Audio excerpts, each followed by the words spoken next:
I'm going to go ahead and introduce the guys. If you're watching on social media, you probably saw Bill Jones coming through here. He's got all kinds of gadgets and gizmos, and it's always fun when he's in the house. And he'll be here for History Monday, next Monday. But today he is in here because they have a ham radio event coming up this weekend. And so he wants to talk about it. And he says he's got a radio for sale that he's going to come in and we're going to show. So he's going to bring that in. But normally we had a lot of listeners really wanting to hear from the White House community. Mandy Christensen usually comes in on the first Tuesday, but that's their spring break, or no, their fall break. They're on fall break. So she has got things going this week, so she couldn't be here. But we are anticipating Dereck Watson and Jerry Herman. Dereck Watson is city manager in White House, and he is supposed to be calling us at the bottom, like at 7:30. So we're anticipating a phone call from him. But Bill said, hey, we've got this ham radio thing. If you have an opening this week, I need to come in. And I'm like, always, Bill's. I mean, he's the one that I call, when somebody cancels at the last minute. And 9 times out of 10, he makes it in. So he's bringing us this radio that he has. This is a ham radio that you could be in business that quickly just by purchasing this and going and seeing Bill about all the things he does. And it's so cool. I love his ham radio stories because he's talked to astronauts and stuff, and it's just cool. It's just cool. And you were able to check on Johnny Cash's house, and just all the fun stories I've heard over the years. You remember all that stuff. Oh, it's what's great. It's fun stuff. I remember the things that interest me. We're all that same way. People will tell me like, "Well, I told you so and so," and I'm like, I guess it wasn't something that perked my interest. But if it's something that I find fascinating, then it just sticks in my head. And that's one of those things. I do that too. It's like I was talking to the Lord this morning, and it's like, give me enough time, Lord, and there's a lot of things I want to do. And this is one of those things I would love to. It's just I'm just so covered up with school stuff, and it's wonderful. I love my kiddos. That's just you're one of the few like that, because the rest of them are sitting there watching Oprah all day long, doing nothing. What are you going to make of your life? Just sitting there and doing nothing, watching TV and eating popcorn. That's why I retired into teaching, y'all. I'm the same way. I got to have something going on all the time. Got to. And I know I'm praying that the Lord leaves me here long enough to clean up all my clutter. I was so proud. I'm serious. That'll never happen. Well, I got to get a better handle on it, though, because mine, after going through Mom and Daddy's house, and it wasn't really as bad as they were. My mother's like, I'm so sorry, y'all got to clean this. But, no, I don't want to, I get off on subjects that are not why you're here. So put all that on hold. We've only got a half hour, I think. So now we've only got about 25 minutes. So go, Bill. I brought in some stuff I've made. Some is made by somebody else, and different types of radios. And what we're talking about this morning is an event happening Saturday out at the ballpark in Greenbrier. Go across the road track, and there's a ballpark right there. Louis Martin Park.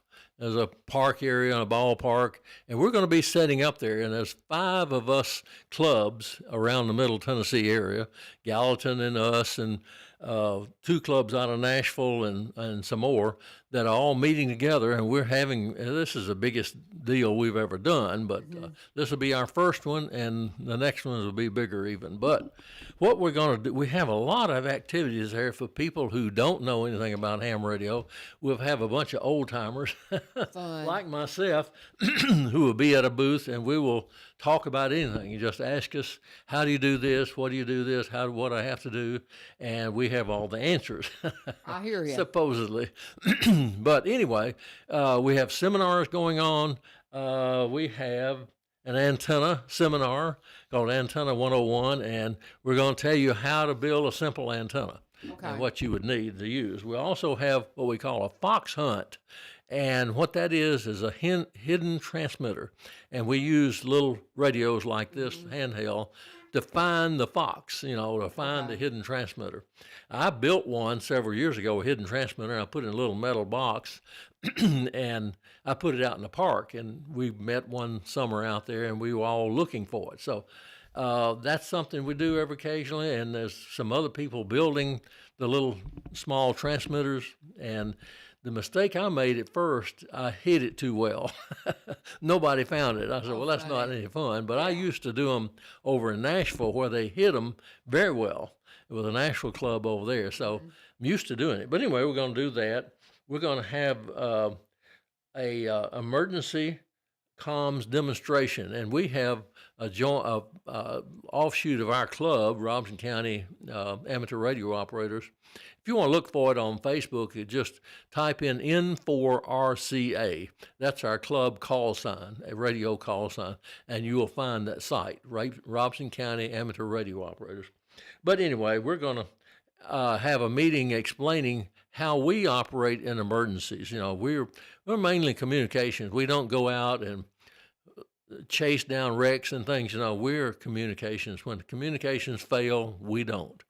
And people will come up and ask, how do you do that? Well, we can explain that. There's food. There'll be a food truck there, so we'll have lunch available. We'll also demonstrate how to talk through satellites, amateur radio satellites. And I think there's one passing through that day that we'll be able to communicate through. And we have demonstrate Go kits. I don't know if you want to know what a Go kit is, but it's an emergency kit that you've put together like a backpack or something. So in case of major disasters, you can go with it, and you got your basic stuff, basic foods and water and communications equipment in there. And people have been building these things for years. They're not even hams. And we'll have a demonstration of that, how to build your own Go kit. We also have a demonstration of something we call Parks on the Air, and we call it POTA. What they do, amateurs, operators will go to a park with battery-operated radios and antennas that are portable, set up on a little tripod or on the ground, and the radios are operated by battery. It's just a quick setup. And what we do, we contact other Parks on the Air people participating, and there's nothing to it except you get points, and you got so many parks. I think there are 6,000 in the United States. But people enjoy doing that. So they can operate voice, code, which not many people do that anymore. I do, but there's not much of that going on, but voice. And they're on HF or VHF or whatever. If it's local, like between here and Clarksville, it'd be VHF probably. And if you want to talk to Idaho or somewhere like that, it'd be on HF, high frequency. So you have antennas for that, little verticals usually is what they are. And we'll demonstrate that. Also, the fox hunt that we call the hidden transmitter. We'll have a demonstration of that. We'll have a hidden transmitter, and we'll show people how to find it using triangulation. Now, what I did to do that. Slide this way a little bit. I'm looking at the camera shot, and it's got you over on the edge. So slide over this way so they can see you a little bit better. Because I want them to see all your gadgets and gizmos. And I'm just, man, the little fox hunt thing, I hadn't thought about how this would be so cool for my kids to do. Yeah, it's a lot of fun. Be fun. Oh, my goodness. I'll tell you, I used those techniques one time. By the way, this is an antenna used for VHF. I made out of. And it's like a tape measure, y'all. Tape measures. That's so fun. I love it. And it's real simple to do. I've got instructions for it, and I think one night in the club meeting we may build them. Everybody, so PVC pipe. Well, we're going to do this with my class, Bill. Yeah. After fall break, I'm going to have you come out. We're going to take this antenna with you, and you're going to have to explain it to me because that's what I keep telling my kids. I said I've had a long career in broadcasting, but I've been the talking head. I mean, the technology is a whole different thing. These are, that's not so longer, fun. but I tuck them in there for carrying around. Yeah, so you don't pop somebody in the eye. It's a beam antenna, and it's vertically polarized, meaning it's up like that. If it's horizontally polarized, it'd be over like that. But most everything on VHF is vertical. That's so cool. So you use that to aim at the transmitter you're looking for, transmitting signal. Okay. And that is a beam, which you won't hear anything over here unless you point it over there. So that's one of the things you use. Well, see, that would be fun. The kids, we could totally do that. I mean, that's something we can absolutely made one out of like a tennis racket. Okay. And there's a little match right in there, and the connector, it goes to my walkie-talkie. Oh, how fun. And use that, like a you can see what direction you're Yeah. coming from with that. That's not as good as this one, but it's unique. I thought I put a little wire, like a TV, old TV twin lead wire on there. It works, and That's so cool. just something to make. And Well, see, the kids love doing that. We're gonna do tin can microphones this fall. I used to do that with a string. Yeah. Well, these are ones that are microphones, and they have I found them. Oh, okay. I was down in Huntsville and saw them in like a one of those kind of community malls where people make things and crafts, and artisan kind of mall. Yeah. And this guy had this whole shop of these microphones he'd made out of tin cans, and I got to YouTubing it, and I'm like, well, that's I hadn't seen that before. Oh, it's really cool, and they have a really unique sound. So I'm going to have the kids make these tin can microphones, but this would be something else because they love making stuff. They just love doing that, and it helps explain it. It makes it. Well, it does. I'm starting to talk to them about the terminologies and things like that, and their eyes just glaze over. But if you can show them how an antenna works, then that's just so much better. So tell me about this that you're going to offer for sale. A man, well, I'll tell you who it is, Neil Peterson. Oh, that really? used to own the radio station. This was his radio. Okay. And he no longer operates, so he said, just take my equipment, which I've got more of it. I've got microphones, a tuner, and cables and everything, and just sell it and give it to the club, the proceeds to the club. Well, that's so cool. I'm going to have it there on a table, and we're taking bids. I put it on our N4 RCA site also, pictures of it. But this radio, made in Japan. Most all your radios, not but about 3 major manufacturers, and they all come from Japan. But this one it's made by Yaesu Company. Yaesu, okay. Yaesu. And this particular radio covers all the bands. It's got 4 different outlets on the back. It covers satellite, if you want to operate satellite. Of course, you have to have the right antenna for each band. It operates HF, VHF, UHF. It does everything. So it's a good one. Of course, on the radio, you can't see all the detail on the knobs, but it's lots of them. What is the suggested retail price on something like that? Well, it's probably around $2,000. Really? Yeah, but it'll go for less, half of that, all the stuff going with it. Yeah. We just need to sell it. We'll go down until it sells, Okay. This little radio, that's VHF, and you pay about $40 for that out of Japan. And I can't believe they can make them and ship them and retail them for that, but that does it. And it uses... So I've got some little walkie-talkies that I have at school. They wouldn't work to do this fox hunt thing. No. I have to have a special radio. Okay. It'll have to be VHF Okay. on the ham bands. We have a particular frequencies on 146, 147 megahertz that we use. And then some others are commercial. You'll have to show me how to do it. We're going to do this. This is fun. I love this. This is cool. These can pick up police frequencies, but I don't use it for that. I block it out where you can't even do it. They're UHF and VHF. So even the frequencies now that they have, because when I was doing traffic, you can't hear it. That's called I forget what you call it, but they skip around, and the transmitter does, so you're not going to hear them. When I was doing traffic, they programmed a radio for me at the police at Metro. So I could listen because I had permission in media just to. They don't do that stuff. for just anybody. Yeah. Interesting. I remember when Mike Willard was police chief, and they came out with that, and he said, "Aha, you're not going to be able to listen to us anymore." So I went home and used my walkie-talkie and 2 computers to make it work where I could hear them, but it was a lot of trouble to do. Yeah. And I called him up. I said, "Listen." Oh, how funny. It's like, I can't believe you did that. I did do it. That's hysterical. Anyway, this will get back to this. They call it a ham co-op because it's different clubs, but we usually call them ham fest.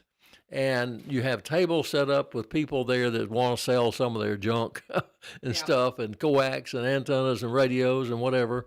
And you have tables showing displays of different things. There's a guy in Ridgetop that does a lot of contesting. There's contesting on ham radio where people strive to make more contacts than someone else. Okay. And they do it on all bands. So they go, I mean, people just don't end with the expense of doing that to gain recognition. But anyway, we're doing that. Also, I'll have a book for sale called Transmitter Hunting, Okay. What is this about? about fox hunts, Okay, about transmitter, finding low power transmitters. Okay. I have a story that goes along with that. Okay, let's hear it. Back, I love your stories. This is great. back several years ago, in fact, the policeman I dealt with then is deceased, but some kid stole a walkie-talkie out of City Hall down in the basement. He went in the door there. One was sitting there. He took it. So he goes back home, and he starts talking to the police. Well, he knew what he had, and he was telling them everywhere who shot John, and they, they didn't have another frequency to go to then. Well, like, how are So we gonna find this kid? This one policeman knew what I did. He said, "Is there any way you can help us?" I said, "I'll try." So I used the techniques for transmitter hunting, and we hunted that guy down. He was in the projects back in the bedroom. And when we found where he was, the policeman went in the front door. I went around back watching him see what he's doing. He was sitting on the bed talking on this walkie-talkie. Goodness. Giving a cussing to all the police and all My that. goodness. And when the policeman walked in, he was so shocked that they found him. He couldn't believe it. That's hysterical.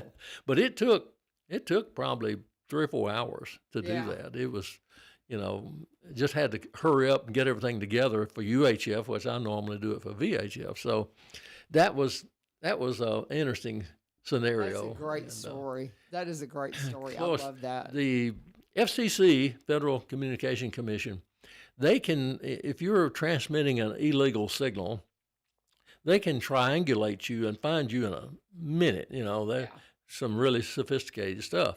They used to have listening stations. They had one at Powder Springs, Georgia, I remember years ago, and they would come up here, and I was very familiar with them. So there was a man that worked there called Angelo Diddy, and he was head of that bureau down there at Powder Springs. So he would come up in his van, and he'd come to my store where I had a Radio Shack, and we would talk and all that. And so he said, "Come on, go with me." And I said, "This is good." His van was full of radio equipment. And he said, "We're looking for a guy up in Ridgetop." Okay. And he never gave me a name or anything. So here we go. He's triangulating the signal. We're going right up the Ridgetop, and we get to the road where this guy was on. Well, I knew a guy there with all these antennas and everything. He was a ham. I said, "Oh, surely not him. He's transmitting information down South America about drug runs." Oh, no. I said, "I can't believe it's him." He said, "No, it's not. It's across the street." Across the street, there was no antennas. He had an antenna in the attic of his house. And doing all this stuff. So we found him. They called the police and arrested him. Oh, man. Then another time he came back, he said, "Well, I'm looking for this guy, so-and-so." I said, I know him. I know where he lives. He said, "Well, problem is," I said, "Well, he's got some mental problems. He's taken too many drugs or something, medicine, because he was in pain, back pain." But anyway, he said, we sort of left him alone, but he got on the Kentucky, like TBI here, Tennessee Bureau of Investigation. He got on the Kentucky Bureau of Investigation and interfered with one of their watches they were doing on somebody. He was trying to talk to him. He said, "We can't do that." No. So we went. I told him where he lived and everything, and I didn't go because I knew the guy. I didn't want to be there, but he already knew where he lived. But I said, "Well, you got to look over this because he's not normal right now." So that happened, and they have come up here several times years ago when CB was a craze, and they would confiscate stations. They would get the radio, even the pencils off their desk, microphones, everything, and FCC would take it. Mm-hmm. And a lot of people were running Yaesu radios then and CB bands. Of course, they were ham radios, but you could tune them down to CB bands. And they'd put these big antennas up, which they'd go around the world. Oh, I can remember. I was a kid. So, when a lot of people, I know a guy up toward north end of the county. they took everything. It just, he cried. Yeah. He had a lot of expensive stuff, amplifiers, radios, Yeah. everything, They took it all, even the pencils on his desk. And and he was fined. It was pretty good fine. But nowadays, I have seen some people operating illegally, and they catch them and they fine them big bucks, $20,000 to $50,000, and some of them are operating broadcast pirate stations. Yeah. An FM station with no license. Well, they can be found easily.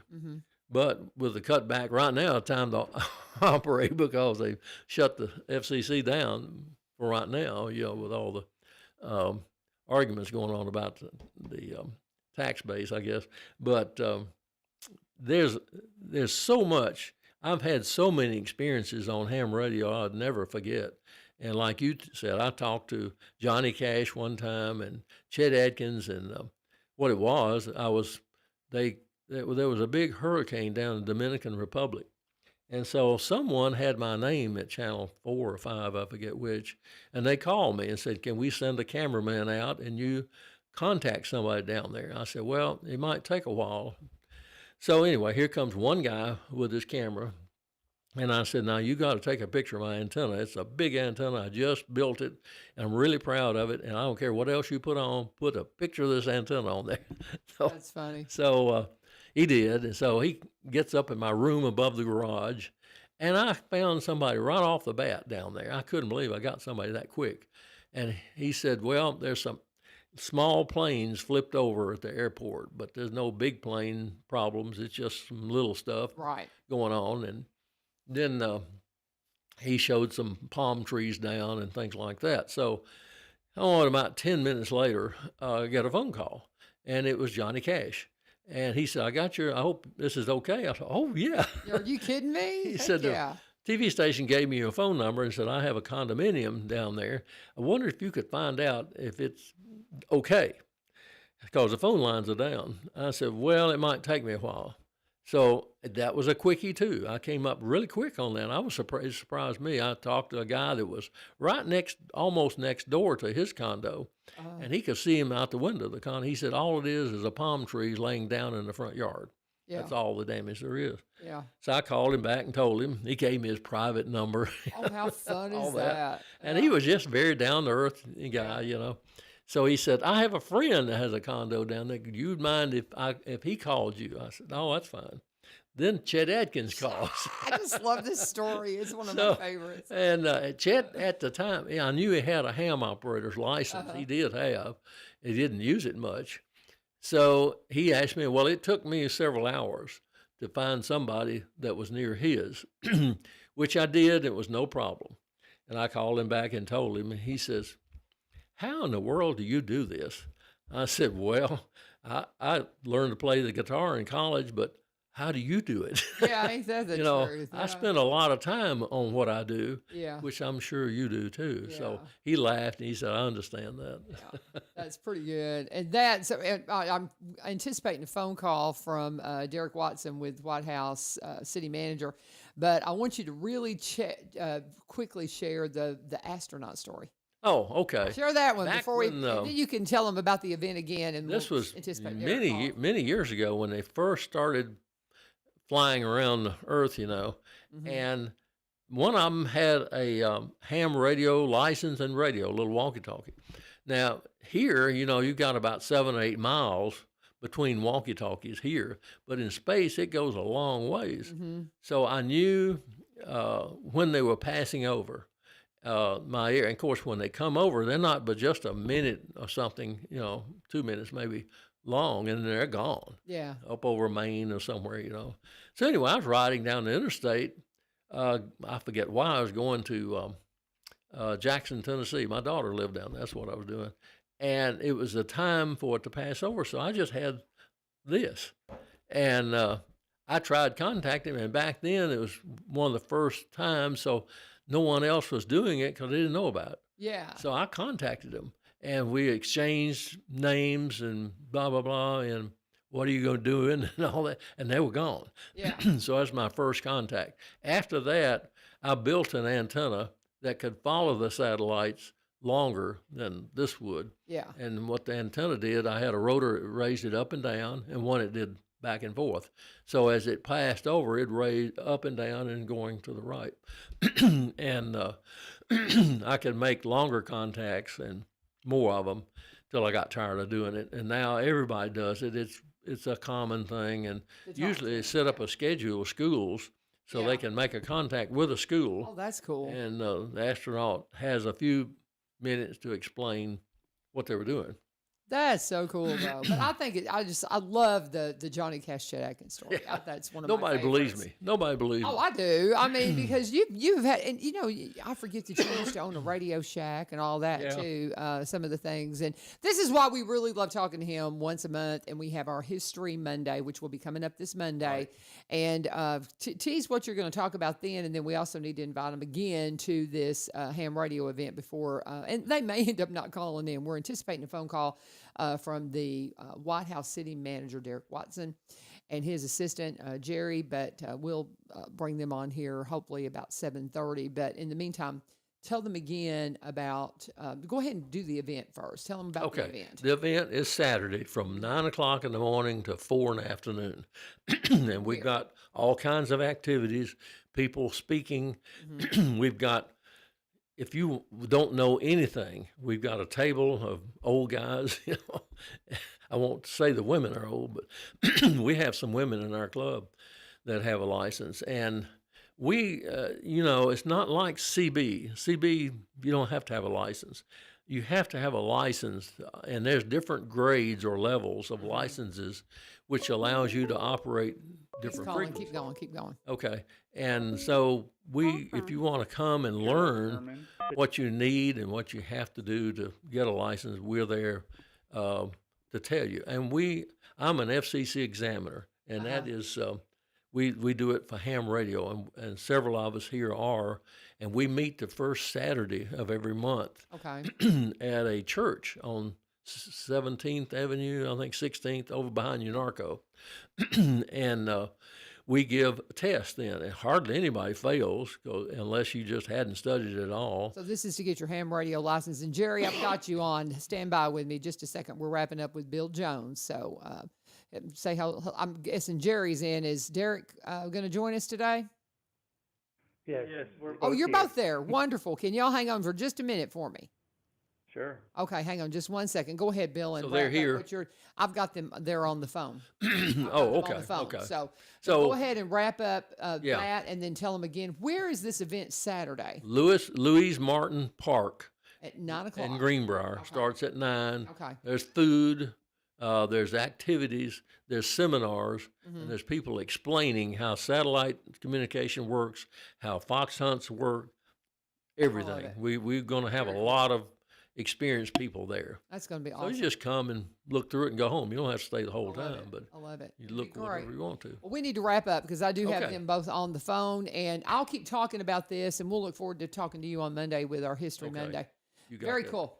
Okay. All right. Sounds good, my friend. I'm going to keep talking to them and let you you can hang out if you want. Or oh, and don't forget to vote today, guys. Today, there's no schools. Nobody has the excuse of getting behind a school bus going to work because there's no buses on the road. Everybody's taking the day off from school except me. I got up and did radio. That's how dedicated I am. Anyway, say hello to Dereck Watson. He is city manager up in White House, and Jerry Herman is his assistant. And if I got that correct, gentlemen?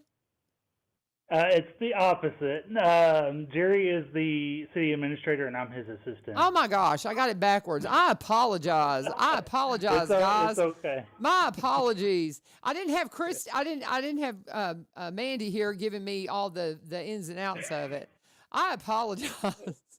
No, that's okay. That's okay. Dereck wears many hats in this city, and that's hysterical. He's not only this, my assistant, he's the city recorder. Okay. Yeah, I always call him my bodyguard. That's funny. He's quite a big man. I'm always proud to be with him because I always feel safe when I'm out and about with him with me. So he just wears a lot of hats. Well, thank y'all for being gracious and not getting on me for that, because I have your names in a little file thing for a White House, and I should have your names, and I got them mixed up. I apologize. I have corrected that in my notes now. That won't happen again. So quite a discussion there with Mr. Jones. I think with the ham radio, I haven't. see a lot of that around anymore, but I remember as a kid, every once in a while you see a neighbor with this weird looking antenna in his backyard, and you're like, what is that? Yeah. And those are usually the ham radio operators. That's just it. And it's so cool. It is the coolest thing Uh-huh. ever. And I'm telling you, just fascinating. The technology.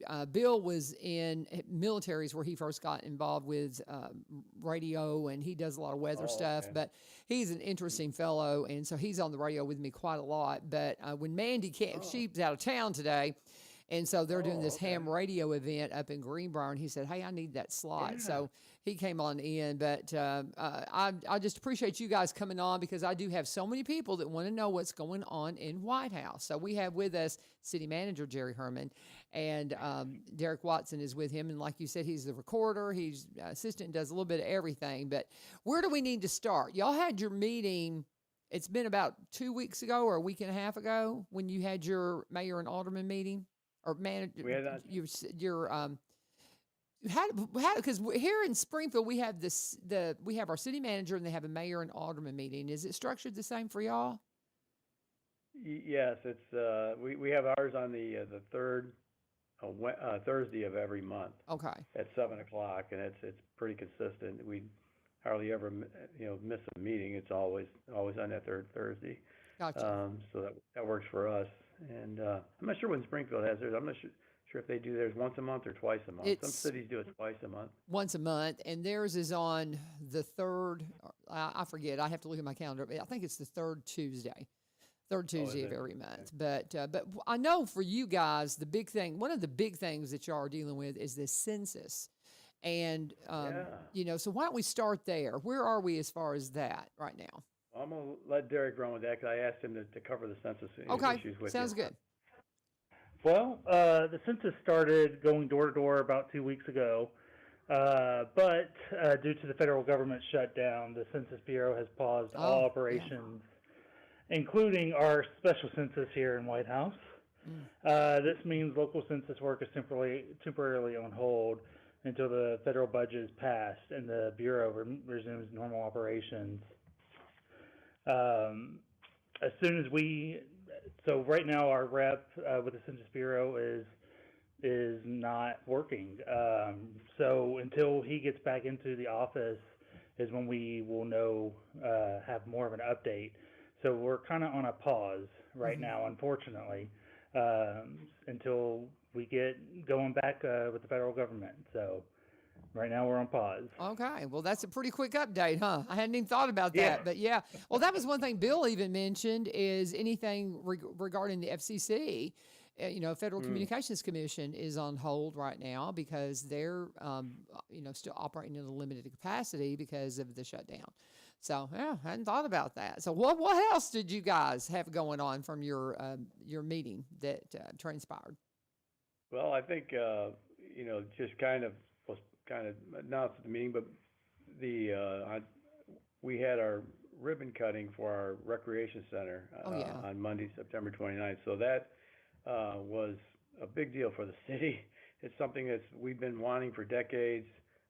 We finally were able to get it. It took longer than we had hoped to get this thing built, but it was a really good kickoff. I think we probably had 150 people there that showed up. The people were signing up for memberships. We're really excited about that. So we have a concession stand in there. They're going to do their own specific ribbon cutting coming up here to announce their business inside our rec center. But it was really active. It's nice seeing basketball, volleyball games going on. Pickleball courts. We have 2 pickleball courts on the inside, and that people are using those. All the weight equipment, fitness center. Last night as I was leaving, there was a class in there with drumsticks. I don't know what they do with drumsticks, but they're beating on the floors or whatever they do for exercise classes. So anyways, that was was really big because we ended up hiring, scorekeepers and fitness instructors. We probably hired 25, 30 people just to help staff this facility as it opened up. So pretty big deal for us. We're pretty happy about that. That's exciting. That's exciting. I've heard about it. I haven't seen it, but I'll have to get out that way and take a look at it. Yeah.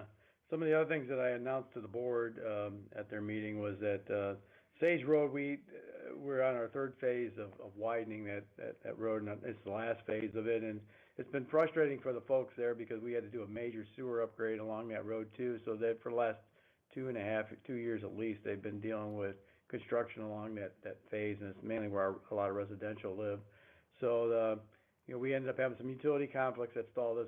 And the people just are wondering, why wasn't the contractor out there working? Well, they were stalled because there were some AT&T lines that had to be moved, and that took a little longer than we had. But they're now, all the utilities conflicts have been resolved, and now they're going full steam ahead. So we should have that project, I hope, wrapped up in the next 4 to 6 weeks. And so that was a pretty big deal for us. Along Callista Road, we're doing some widening along that area. The road is just narrow, and we've added probably 1,000 homes in that area. So we need to do something there. So we've already got the design done, and we're in the process of purchasing right-of-ways. We have like 27 of them that we have to purchase, and I've got one done so far. So I've still got a lot more to go, as we just need little pieces of people's front yards in order for us to put in curb and gutter and a sidewalk on one side of the road there. So, a lot of people are excited about seeing that improvement, but yet some of the homeowners are not real excited because they don't want to lose a little bit of their land in the front. So we're dealing with that. Let's see here. We've done some paving in the Wilkinson Road area, mainly all the little cluster cul-de-sacs and some of the roads that parallel that road. So we're happy that we were able to get that done. I know those out there that on the Robertson County side that have Pleasant Grove Road, our next paving project will be Pleasant Grove Road, and I think it's Boyles Road. We're planning on doing that sometime in the spring. So that's so those people can look forward to getting their roads repaved. Let's see here. You were talking about we have a the grant land project that we're. Go ahead. No, go ahead. I'm sorry. Yeah, we have a grant project we're working on at the city park where our baseball quad system is. We have an old concession stand where we're remodeling that concession stand, and we're adding another building right next to it for a meeting space and for the coaches and to have an area that they can talk and some restrooms. So we have that there. So that's in the process right now. Another thing that was pretty exciting is we ordered a fire truck, and I think we talked about this before, a fire engine and $1 million truck, and I think we ordered a year and a half, 2 years ago. And so finally, some of our staff got to go out of state to where they're going to be building this truck for us, and had a pre-construction meeting on it. So they're telling us they're going to get that to us before the end of the year. And a long-awaited project on our summer side was in a Covington Bend neighborhood. It's an older neighborhood and had outdated stormwater infrastructure, and it wasn't handling some of the heavy rain. So we're doing a major project over there right now, and so we had our pre-construction meeting on that, and we've already seen that they're moving equipment into the area, and they're going to be beginning work on that. So that'll be helpful. Did you have anything else, LaVern, you wanted to ask me? Well, no, I was just, as you were kind of gathering your thoughts, I was going to just kind of fill some time talking about the difficulty when you were talking, needing a little piece of somebody's yard and the complexities that can involve, because that can end up in the courts and all kinds of things, can't it? Can it not? I don't know. No, it can. We would need to condemn the property that we need in order to be able to do this. And, it's really small sections. Right. I mean, I'm talking, I try to calculate based on what I figured was about the land price per acre over there, and then I go by square feet. And one of them, I think, we sent a letter to, was like $88. It's all about, I mean, we're talking a few inches of land in front of their yard. So it wasn't like, we're taking land. And it's still going to be, I mean, it'd be in the right of way, but people will still mow it and all. It'll still look nice in the end, and the road will be better traveled when this is completed. In that situation, do you have to own it, or do you have an easement on it? No, we'll own it. That's you own it outright. There's a difference between the easement and the right of way. Easements, it's not, it doesn't belong to the owner. Then, I mean, the easement that stays in the owner's hands, and they have to maintain it. We just have the right to be able to work in that area if we need to. But the right of way allows us to, put a little bit more flexibility to put what we need. Like, we're going to put a curb and sidewalk. We definitely want to be able to buy that area because we'll have to maintain that area. Okay. Very interesting. Okay. Yeah. So what else do you have for us this morning? Well, there's some something interesting too, and I think probably Ryan faces this on a regular basis too. We had 4 public hearings on second readings of ordinance. Anytime we have a second reading ordinance, we have to have a public hearing. So, you think that might be interesting for people to come and talk about, but we had nobody stand up and speak on any of the 4 that we had. So it's like, okay, everybody must people be usually okay with complain it. about government after the fact, usually Yeah. not when they have a chance to say something. But I think Dereck probably covered some of these, but I think I just want to point out a couple things. We did on these ordinances. We had our international code that we use, building codes and fire codes. We're always trailing behind, the state, and then the state is always trailing behind what the international codes are. So, like, we're currently operating off of a 2018 code for both fire and our building code, which includes utilities and those type of things. And the state went to the 2021. So we had to pass a couple of ordinances to get our codes up to date to the 2021. And you think 2021 is already 4 years behind, but that's where we're at with that. So it doesn't really affect people that much. Maybe people that are building homes and buildings and stuff like that. There's been a few changes that they have to go along with. One thing I was concerned about is the fire code, because the newer fire codes requires single family homes and that to be sprinkled and fire sprinkler system. And so we wanted to make sure we were exempt from that, so we did that. Of course, we make them, if it's a single family home and there's no like a fire hydrant nearby or water source for us to fight the fire, they still would have to have a sprinkler system, but not your normal subdivisions where there's fire hydrants and we can be readily there to fight the fires. Not needed there. We had somebody that was interested in purchasing some property near the town center that needed it had like a split zoning, so we had to fix that up because they want to put in a new martial arts studio there. It's near I think it's near the White House Utility District's headquarters, or the old headquarters that they're currently working out of.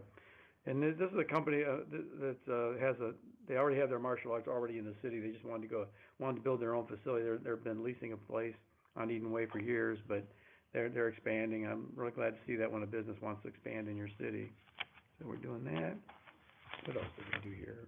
I want to point out to you.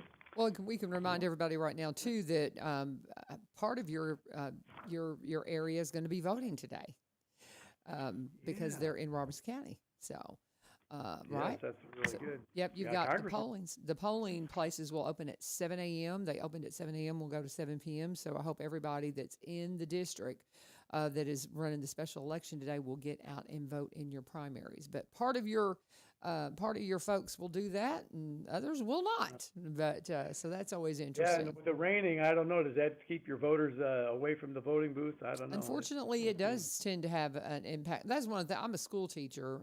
I retired and started teaching, and one of the questions I asked my kiddos yesterday is, "What do you think the percentage of the voter turnout will be?"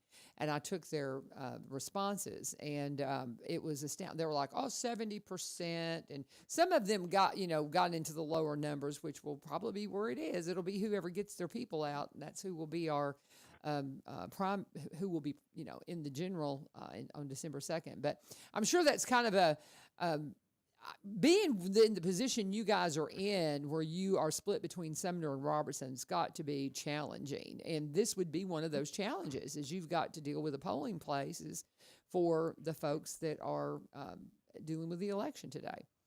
And of course, that shut down schools today too in Robertson County. So, Sumner County, they do an early voting in White House right here in the city building, or these at our rec center. But the Robertson County, we've had discussions with them, and they just aren't ready to expand outside of Springfield, and so our residents have to drive all the way to Springfield. So I'm sure that reduces the number of White House residents in Robertson County side that actually vote for early voting, and then they can vote here today. But where is your polling place today? It's Do that y'all have several, or I'm sure everybody that votes knows. I know where mine is. Yeah. Usually it's the Robert F. Woodall. Yeah. Okay. Is the polling place. Yeah, I think that's it for us. And but we're hoping people get out and vote. And, yeah, for sure. with early voting, you never know how things are going to go with that. But yeah, so we're hoping people get out there and vote. We've got to replace Congressman Mark Green, who's left, so hopefully they'll get somebody in there. So very good. What else have you got for us this morning? Well, we update our property maintenance regulations in an ordinance form, and we basically had a problem sometimes where you get repeat offenders. So we put a clause in there that if you receive 2 or more notices of violation for the same property within a 12-month period, you're going to be classified as a repeat offender. And what does that mean? That means that we can kind of cut the corners. We're not going to have to give you like a long lead time. When we give you a warning, we're going to be able to double the fines not to exceed $100 per day, and we can move immediately on pursuing abatement or lien filing and cost recovery with further extension. So that's something we just wanted to put some penalties in there for people that don't want to take care of their property maintenance. Mainly, you're talking about grass that grows over 12 inches tall, and they just leave it alone, and it creates problems for us with mosquitoes and things of that nature. So we want to be on that a little bit faster. Every year around this time, we do a budget amendment because we passed our budget and it's based on projections, and so once we actually get to the end of the year, we realize, okay, we need to make some adjustments. We didn't, like on the rec center, we didn't spend as much money as we thought we were going to spend, and some of it carried over into the new fiscal year, so we had to make some adjustments. So, and one of the things I had done at our budget was I had to reduce our budget by a little over 7% across our general fund because we just didn't have enough revenues to cover everybody's wishes and stuff. So I made a 7% cut across the board, including salaries, health insurance, everything. So with this budget amendment, our projections were better than we anticipated. So we were able to recover at least the 7% in the salary line. So nobody has to cut any people out of, no employees are going to lose their job or nothing like that. So we're able to get the salary lines back up, and pretty much almost all of our health care costs are back up. Another thing I made sure we had to fund, because I cut capital projects too by 7%, was with this fire rescue pumper that we ordered. If it's coming in this year, I have to pay it. So I made sure that we have enough money to cover that cost of that fire truck. So we'll be paying cash for that. So that was something we did. And then there was the municipal court that we have. Judge Zanger and our court clerk Chris Elliott has been working with MTAS consultants, the Municipal Technical Advisory Services, their court consultant, to talk about our code, because we hadn't updated it since 2011. So they wanted to make some changes that basically had to do with general sessions jurisdiction, which we don't do anymore. We're just strictly municipal, civil. We have civil fines. So they wanted to clean up the language on that. And one of the things that we wanted to clean up was like when the judge needs, when he's not able to be in court, he wanted to be able to designate a city judge to replace him just for like a day or so. And so they just wanted to make sure you have to be 30 years of age and you have to be a licensed attorney practicing law in the state of Tennessee before you can become that. So that was what we did there on that stuff. Let's see what else we have on purchasing. We did, we had the city owned some land that was like right in our town center, and we've held on to it for years, since 2008. We were going to build a library there, but we ended up building it on this campus that we have and didn't have it. So we've been trying to get this one corner developed. So, but we had the idea that for years that we would build like high density residential along with some retail. Well, since the new board came on board a couple of years ago, the idea of high density residential is something that they don't want. And so we had a local dentist who's into commercial buildings, and decided that he has to, about purchasing some of our property, because he already had purchased some 4 parcels right alongside ours, and which would have been a great addition to add ours to his. And so we ended up going out for bid on the project. He ended up getting the bid, and we had some negotiating back and forth. But the city did agree to sell our parcel for $450,000 to Dr. Aaron Evans. So we're working through that, and hopefully maybe in the next year and a half, we'll have a new dentist office probably there, along with some other commercial, either retail or restaurant type businesses that'll be there. So we're excited about that. Our fire department had asked for some extrication tools that were battery operated. You wonder, is that really going to work very well? But the new technology is phenomenal. With a battery operated equipment, they can go in there and they can They used to call it the jaws of life, where they could stretch steel and everything else to try to get somebody out of a vehicle. And they used to have to use hydraulics, so they'd have to have a hydraulic pump and cords and lines and that. But now you can do it with a battery operated. You just get right in there, and they're telling me that these are even stronger than the ones that we used to have with the hydraulics, because of the steel now in some of the cars are just so strong that they just needed better equipment. So we spent about $60,000 on that. And then our fire station one, which was like a piecemeal building that was put together. I don't know if it used to be a public works garage or what, but it was kind of pieced together. And we were looking at possibly doing some more renovation to it, but we decided that would not be the best route to go. So we did a concept on it to decide what would be the best thing to do, and it was to replace the current one at its current location. So the city approved $525,000 for Wold Architects to start designing the construction documents and the plans that they're going to need to replace this fire station in the future. So that's pretty exciting for the fire department. Let's see here, what else we did.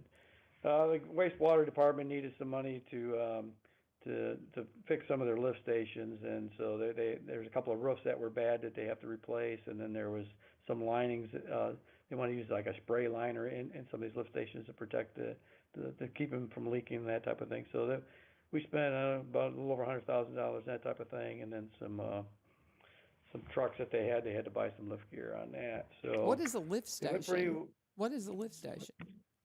A lift station is an area where it's where sewage kind of consolidates to a specific area in your neighborhood, and then from there it goes into a force main and then pumps it to our wastewater treatment plant. Okay. So it's just like a central gathering place. So almost all of our new subdivisions have a lift station located somewhere in there, that all the toilets that are flushing and sinks that are draining, they're all heading to this lift station, and from there it kind of gathers there, and then it gets shoved into a force main and then is forced all the way to the plant. So it's all underground though. Yeah, yes, ma'am. And okay, the lift stations, most of the time you can see them above ground.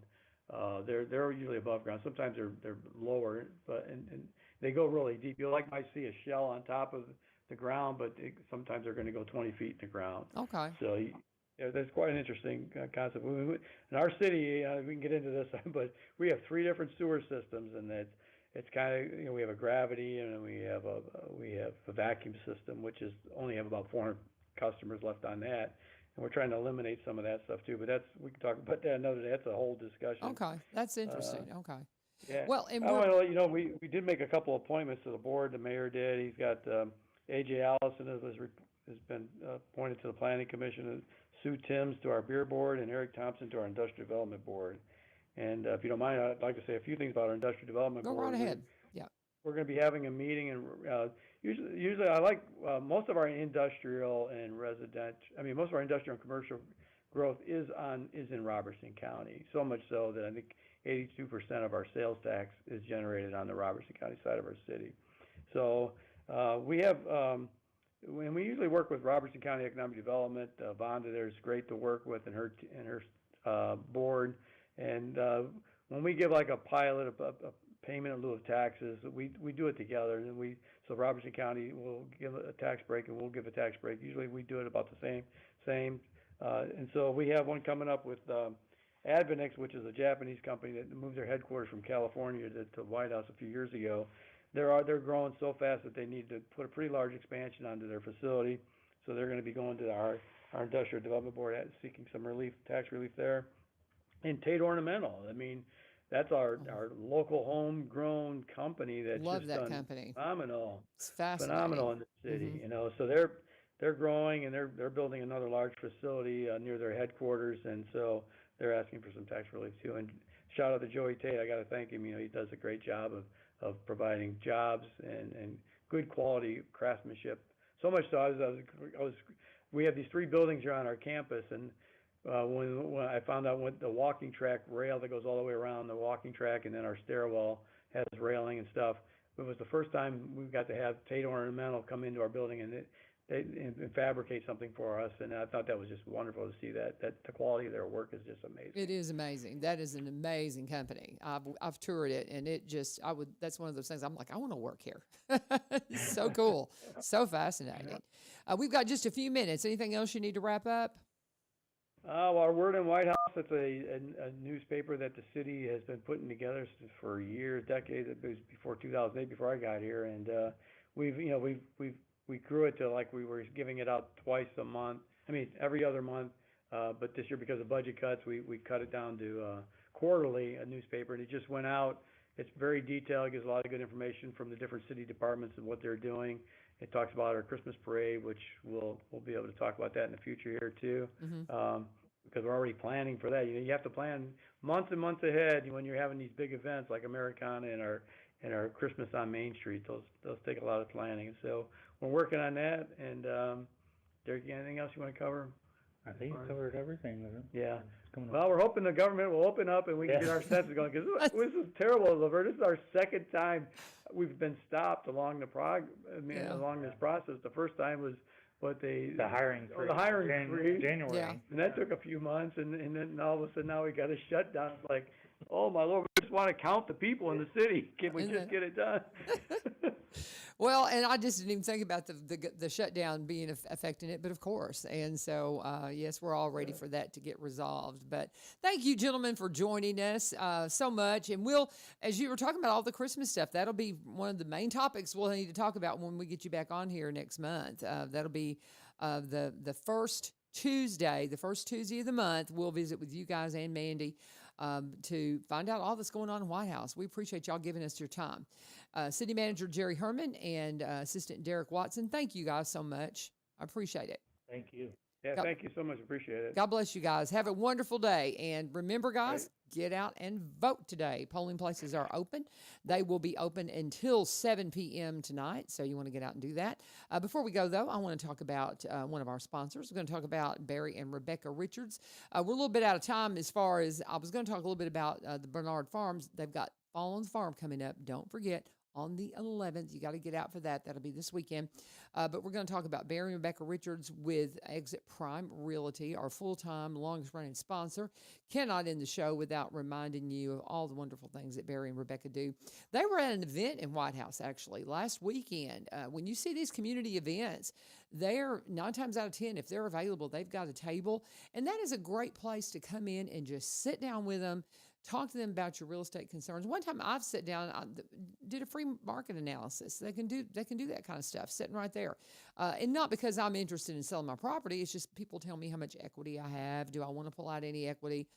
And it's just nice to kind of know where you stand in case you ever decide you want to.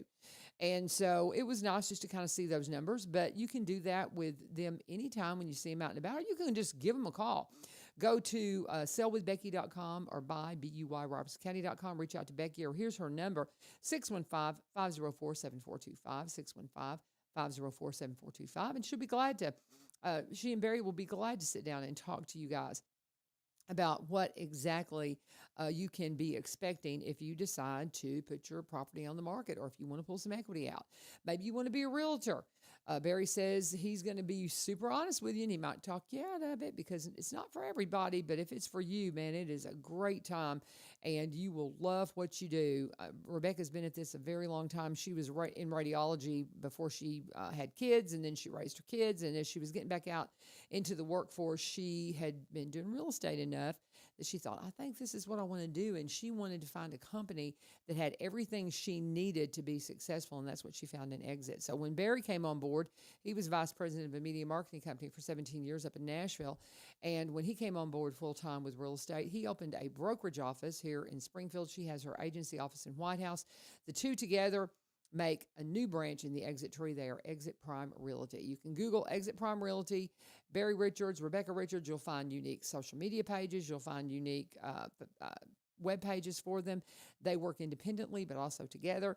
And they are, again, just a great couple to work with. 615-504-7425 is Becky's number, 615-504-7425.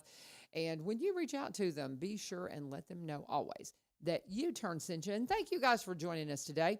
I know schools are closed today, so I'm going to enjoy my day off. First thing I'm going to do is go vote. Please get out and vote. I am really hoping that I asked my high school kids, I said, what's the percentage of people that you think that will turn out? I'm really hoping those numbers are much higher than I anticipate them being, because usually on a little primary like this special election, it's hard to get your people out, but I hope you'll get out and cast that vote, because, man, there's an awful lot of people that sacrificed everything to give you that right. So don't neglect it. Get out and vote today. Polls are open until 7 p.m. They're open right now. And thank you for joining us. Tomorrow we'll be hearing from some of our principals around the area here in Robertson County. So I hope you'll join us here on 1100 WSGI. God bless. Have a wonderful day. He's getting me ready. He's getting me ready. He's getting me ready. He's getting me ready. He's getting me ready. What's waiting?